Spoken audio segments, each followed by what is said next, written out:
The clang of steel echoed as the cell door clanged shut, leaving Staff Sergeant Samuel Hayes wrapped in silence. He sat hunched on the edge of a worn-out bunk, his weathered hands clutching a faded photograph. Caroline's smile, gentle, kind, looked back at him from the torn edges of the past. Outside the bars, the prison lights buzzed, casting sterile glows over rusting metal and stained walls.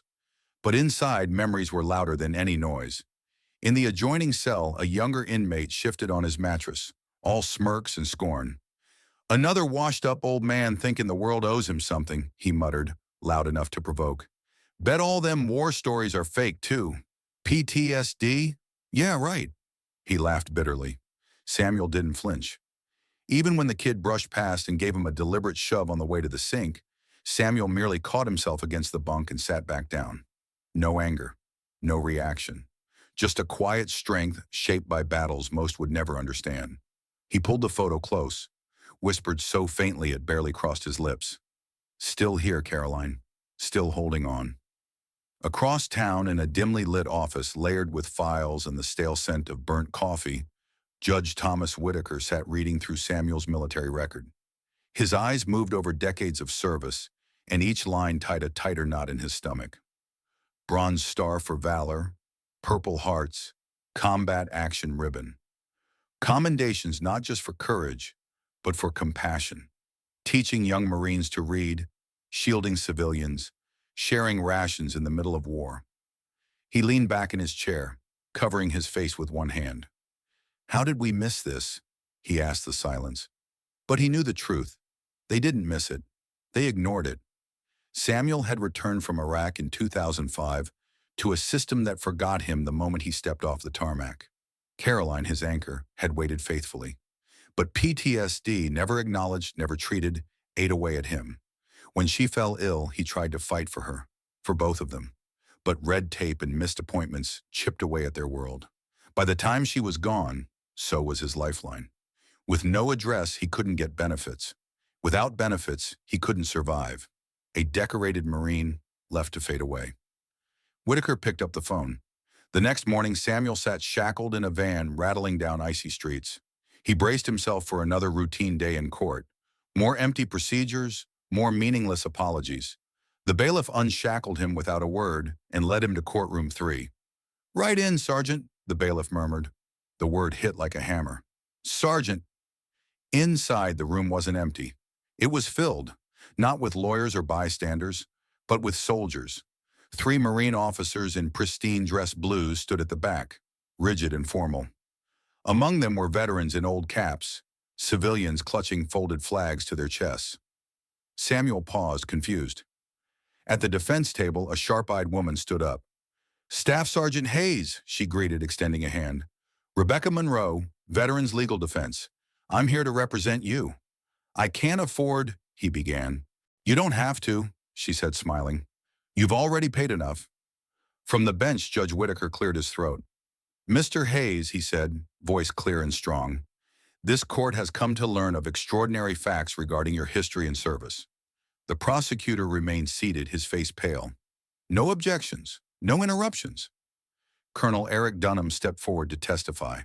With precision and gravity, he outlined Samuel's service, his leadership, sacrifice, and the bureaucratic collapse that left him behind. "This wasn't a mistake," the colonel concluded. "This was a failure of conscience, and it must be corrected." Silence blanketed the courtroom. Whitaker's voice quivered as he delivered his ruling. "This court sees Staff Sergeant Hayes not as a criminal, but as a patriot we collectively failed." He turned to the prosecutor. "Do you have anything further?" The young man shook his head, emotion in his eyes. "The state moves to dismiss all charges, with prejudice." The gavel dropped. Once, twice. Samuel didn't move. Not right away. Around him people stood, not cheering, but standing, hands over hearts, heads bowed in quiet respect. The Marines at the back saluted. Samuel stood slowly. For the first time in decades, he stood tall. The bailiff approached again, not as a guard, but as an equal. "Sergeant Hayes," he said, voice low. "You're free to go, sir." "Sir." The word made Samuel's chest tighten. He stepped away from the table. The crowd parted for him. Near the door, a sudden movement. A young woman with tears streaming down her face burst through the crowd. "Uncle Sam!" she cried. Samuel turned confused. It had been years since he heard that name. She embraced him fiercely. "It's me, Ellie, Caroline's niece." He held her at arm's length, searching her face. And there it was, Caroline's smile, her spark. "I found you," she said, voice breaking. "I've been looking since Aunt Caroline passed. You just vanished." Samuel's throat constricted. "I thought there was nothing left." "You're not alone anymore," Ellie whispered. Photographers captured the moment, but no one interrupted. Even they understood this was sacred. Outside, fresh snow dusted the courthouse steps. The wind carried something new, the scent of change. Judge Whitaker approached. "You saved my life once, Sergeant," he said quietly, shaking Samuel's hand. "Now I intend to help you reclaim yours." True to his word, Whitaker helped expedite Samuel's full benefits: retroactive pay, housing, medical care. The VA, under immense scrutiny after Samuel's story hit the news, issued a rare public apology and reinstated every lost support. A check for $278,000 was delivered in person. But the real victory came in the form of healing, a place to stay, therapy, and a community that saw him not as a number, but as a man. 1 month later, Fairhaven held a ceremony. It was called a celebration of honor. The entire town turned out. Children waved flags. Veterans wore uniforms long untouched. Banners flapped gently in the breeze. Samuel stepped onto the stage, medals gleaming, wearing a new coat over his marine blues. The ovation rolled like thunder. Judge Whitaker handed him a plaque inscribed, "For service, sacrifice, and unseen valor. Fairhaven remembers." Samuel stepped to the podium, eyes scanning the crowd. He gripped the edges, steadying himself. "I didn't do it for medals," he said, voice hoarse but clear. "I didn't fight for applause.